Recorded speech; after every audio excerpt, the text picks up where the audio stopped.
Black Friday is something that no longer makes sense to me in almost every instance. Okay, I've got a secret. Can you keep a secret? I really like stuff. I really like it. I really like it. I don't know if it's just me, but when I hear motivational talks by minimalists, it appears from what they're saying that they never really loved stuff. Not in the way that I feel I have loved stuff. Kind of like when people who are into extreme dieting or clean eating go, oh, donuts, oh, I could never, can't believe I used to. I'm like, then clearly you don't experience donuts like I do. Because even if I gave up donuts, I'd always be like, ah, donuts. It was so good. So, as someone who perhaps remembers and enjoys and loves stuff as much as you do, I have created a survival guide pep talk to Black Friday with the recognition and acceptance that some things are beautiful and we do want them. And you can both believe that our love of cool shouldn't come at the expense of the planet. The answer is not to acclimatise to a life stripped of pleasure, stripped of joy, stripped of colour, stripped of good experiences. Now, if you're watching this and Black Friday is coming up, I want you to listen very closely. But even if it's not coming up and you found this video later, I'm hoping that this list of questions to ask yourself will be a useful tool in working out what nice stuff actually belongs in your house and what nice stuff can just stay in the world. It can just let it be nice out there. Isn't it nice that it exists? I'll store that in my bone cage where I keep my brain, and I'll revisit it every now and then as a visual cue. Or I'll screenshot it and think, isn't it nice that that exists? I've split the questions I ask myself into emotional and practical. We're gonna go with the emotional first because the framework of Black Friday is designed to play on our emotions. It's urgency. It's the illusion of a crisp, clean decision. This is cheaper, therefore I should get it. And it's ultimately about how we see ourselves, which is an emotional decision. So let's start with the emotional questions first. The first question I ask myself when I'm trying to decide whether I should buy something or not is, am I wanting to feel thrifty or be thrifty? Financial hard times are in the air or in the wallets of a lot of people at the moment, and that is freaking scary. Recognizing yourself as a capable individual, somebody who's capable of being thrifty, budgeting, getting a deal is an allure. And I know that in my past, I have gone and got something at a discount which made me feel like an incredibly thrifty person. It's also something fun to boast about when somebody goes, oh, I like that. And I'm like, got it half price, £2 in the sale. It made me feel equipped. But if it wasn't an item I actually knew existed or fulfilled a purpose that I needed to fulfill before I knew about the sale, it doesn't necessarily make me a clever person with money, but it certainly made me feel that way. The second question is, do you want to own it or do you just like that it exists? There are loads of things that people would DM me being like, oh my God, Leena, I think you'd love this. And you're right, I do. Anything that looks like a 5'2" toddler could wear it, I'm in. I want it, especially when I'm kind of arty myself. I respect artists. I love that these humans are out there making these incredible things, whether that's clothes or toys or makeup. I think it's all art and it's cool that it's out there. But sometimes I feel like I want to honor that thing that I like by buying a replica of it, buying one of it. Not because I genuinely want to look at it every single day and will use it all the time, but that I'm so excited it exists. The only way I've been taught to appreciate that is through exchanging it for money and taking it home. Sometimes that's the right thing to do, but sometimes you can just go, yeah, I'm glad that that's in the world. Great that that exists. End of. The third question is, am I trying to ape wealth? This is a term I got from the fountain of wisdom, Hannah Louise Poston. If you don't watch her channel, she is just the go-to oracle on overspending and loving beautiful things and luxury.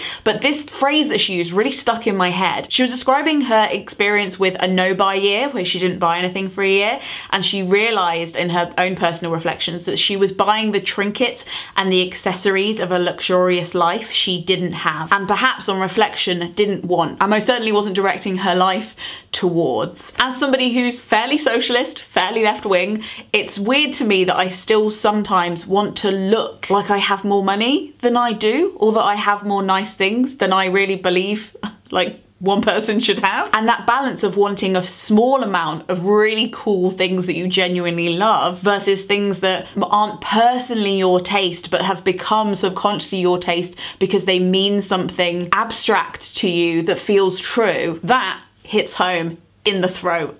Oh. The next question is, if it's a bargain, who is losing out? I unpack this a lot more in my video about spending, which I'm gonna put up there. But ultimately, unless you're buying ethically with people who genuinely don't just use the word sustainability, don't just use the words fair, but have badges. We wanna see things accredited. We wanna see evidence. We wanna see receipts. But if you're buying just normal stuff off 99.9% of websites, the people that made those things are probably being paid a very, very minuscule, we're talking pennies, to make the stuff that we buy anyway. If something is on sale or if it's a bargain, it's either true that even less of your money is going towards the people who actually added value to the object, or that you're telling the company that you are somebody who is comfortable paying less, that there is a market for people who will pay less for this thing. And it often tempts companies to say, hey, we can cut some corners, we can shift some margins, we can shift more units at less cost and exploit more people. After all, there's a cost of living crisis coming, but we're selling non-essential luxury items and we need to shift more units to keep the same amount of profit for our shareholders. It's a systemic problem. Not one consumer is completely responsible for it, but it is worth thinking about when something is on offer.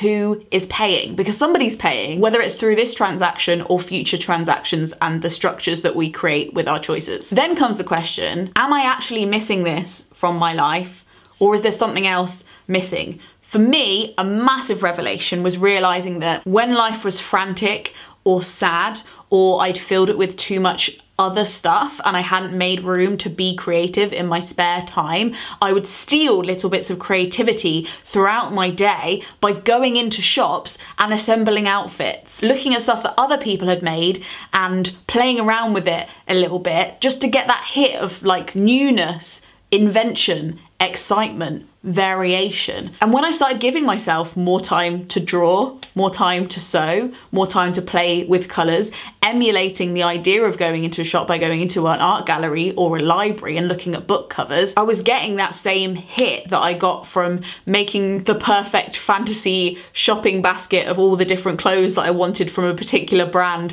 and then accidentally maybe hitting buy by accident. Whoops. I realised that I was actually doing a shortcut to what my brain really needed, which was more creativity in my life, by scrolling through fast fashion websites and other people's work and trying to get a very short-term hit that way. It's not on.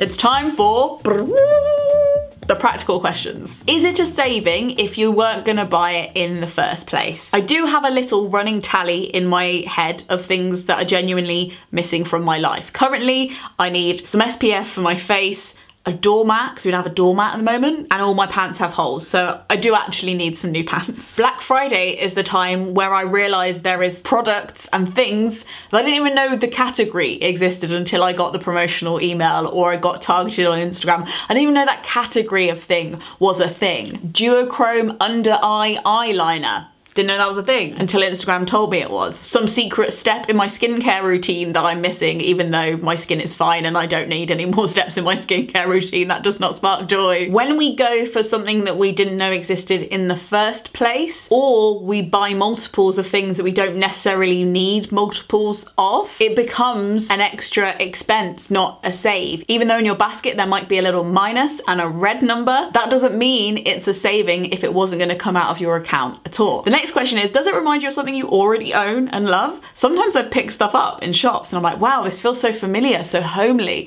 so me. And then I mentally think through my wardrobe and I'm like, ah yes, it's because I own something similar that I already have and serves exactly the same function in my life. No wonder I felt an affiliation with this. No wonder there was a spark. It's kind of like going on a date with somebody and realizing that you like them, but it's only because they remind you of your ex, not because you like them for them. It's a mindfuck, but it's also kind of encouraging because it shows that you genuinely love the stuff that you have because you're gravitating to stuff that's very, very similar to it when you go and you shop. What function does it serve in your life? I'm now getting into the habit of when I see something in a charity shop or something, or I see something on an ethical website that I really, really like, I have to sit there and in my mind picture me wearing it in either 5 different scenarios or with 5 other things that I own. If I can't, then just like you can recognize somebody is very nice and lovely and a great person to be around, yet they're not compatible with you and who you are, it's the same with clothes. We've learned these emotional tactics when it comes to relationships, hopefully, but we're starting to learn them when it comes to objects. Something can be really good and really functional for somebody else, but it doesn't work for me. And that's fine, we can send it on its merry way. And I like to think sometimes when I leave something in the shop that somebody is gonna come in after me to find that thing, and it'll be the last thing of its kind, and they'll be so excited to find it, and it'll actually fit with their wardrobe and what they want. And I like to try to channel their fictional happiness and how happy I've made them by not buying it. Does that make sense? Am I just thinking myself into a hole? Probably. Next question. Have you looked closely at the measurements? Whether that's a piece of furniture and whether it actually fits in your house, or if it's actually your body. When there's like a countdown timer on a website, or you know that it's Black Friday and the sale is ending soon, we rush through the steps we would have usually questioned, and measurements is one of the ones I always forget to do. As we know, women's sizes can't be trusted, they're mainly fictional. I've seen star sign readings more accurate than my official UK clothing size. So it's worth thinking before you rush in, get your measuring tape out. How long will this last in my life?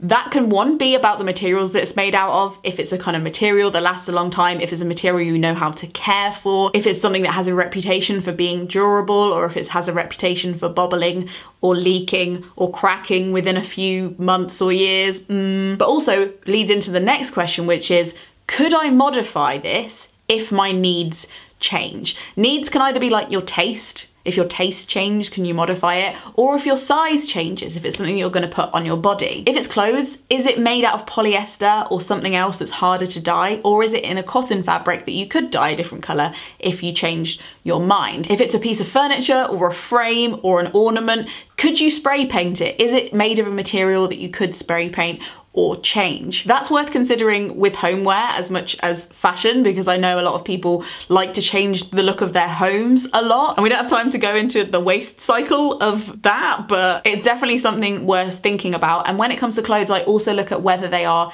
easily alterable. If I can see a seam that I could take in easily, or things that have a reputation for being easily taken in by tailors, like jeans and trousers, they're often much more easy to modify than more intricate stuff like a dress with lots of different aspects to it, or something like a bra that is just usually the size that it is. What is the possible breakup moment? Again, kind of like relationships. There are some people that you can date, but you kind of like, when you do break up, you always know that that was the reason you were gonna break up. Like, you always knew that was gonna be the friction point. So spotting those red flags early and thinking, in what situation would I get rid of this? Is it because you know there is probably something that's been made out there that is gonna fit what you need a little bit better? Is it because you know that this one thing about it is gonna probably annoy you and wear you down over time? It's heartbreaking to get attached and then have to say goodbye. So this is a self-care moment, if anything. And lastly, this question is about gifts. Do they really want it?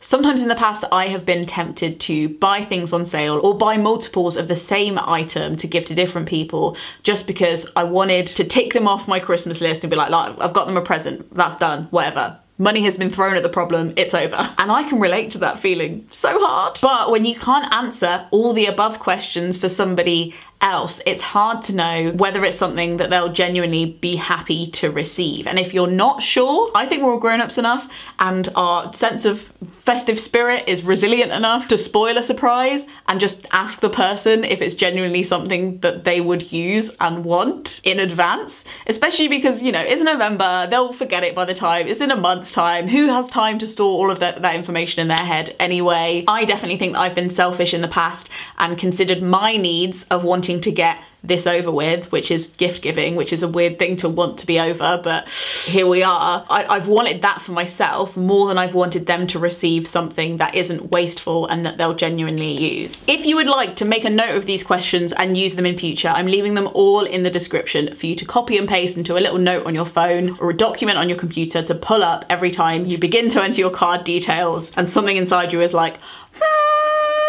It's hard out there, I know, because there's so much incredible stuff, but at the end of the day, I want nice things for me and nice things for you, and nice things is sometimes not receiving a package 4 days after Black Friday that you know at some point you're gonna have to dispose of or store, or experience a sense of slight regret every time you look at it because you know you kind of wasted your resources on something that didn't mean a lot to you in the end. Mistakes are inevitable. I have made my fair share, but I also think that Black Friday has a lot to do emotionally with how I see myself. This question of like moral consistency, of like being nice to people in your real life, but also being nice to the people you'll never meet but are being abused by these systems and destroyed by the materials that we keep demanding come into our country and into our lives. That's often a moral inconsistency for me and for a lot of people, and that grates after a while, I think, even subconsciously, even if we don't know the whole story, even if we haven't thoroughly researched it. I don't think it's normal for our human brains to have to hold this much stuff in our heads that we know that we own. And while we don't get that dopamine hit as often if we shop more consciously, there is an underlying, more reassuring hum of like your beliefs and your actions are slowly leveling out. Things are seeming more even on the frontier of your beliefs. It seems like you're acting on your beliefs. That's feeling warm and fuzzy to me, brain, don't worry. You know, there's something, I don't know what that hum is. I don't know if you want to call it a soul or an inner vibe, but I'm out here just trying to make sense of what doesn't currently make sense.